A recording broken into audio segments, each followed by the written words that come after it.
సచివాలయ ఉద్యోగుల సంఘం ఎన్నికల్లో మురళీకృష్ణ ప్యానెల్ మరోసారి విజయం సాధించింది. ఉద్యోగుల సంఘం అధ్యక్షుడు మురళీకృష్ణ 277 ఓట్ల తేడాతో గెలుపొందారు. మొత్తం ఓట్లలో మురళీకృష్ణకు 706 ఓట్లు రాగా ప్రత్యర్థి వెంకటరామిరెడ్డికి కేవలం 477 ఓట్లు మాత్రమే వచ్చాయి.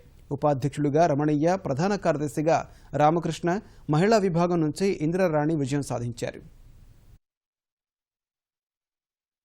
చిన్న చిన్న సమస్యలు అన్నిటిని కూడా ముఖ్యమంత్రి గారు అన్ని కూడా పరిష్కరిస్తూ వస్తున్నారు.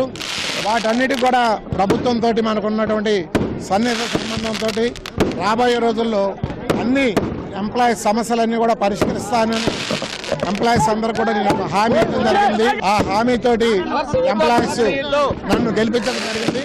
రాబోయే రోజుల్లో ఎంప్లాయీస్ అందరికి కూడా అందుబాటులో ఉంటూ మొత్తం పూర్తిగా ఎంప్లాయీస్ సమస్యలన్నీ కూడా పరిష్కరించడంలో పూర్తి బాధ్యత తీసుకుంటానని చెప్పి తెలియజేసుకుంటూ సెలవు తీసుకుంటాను.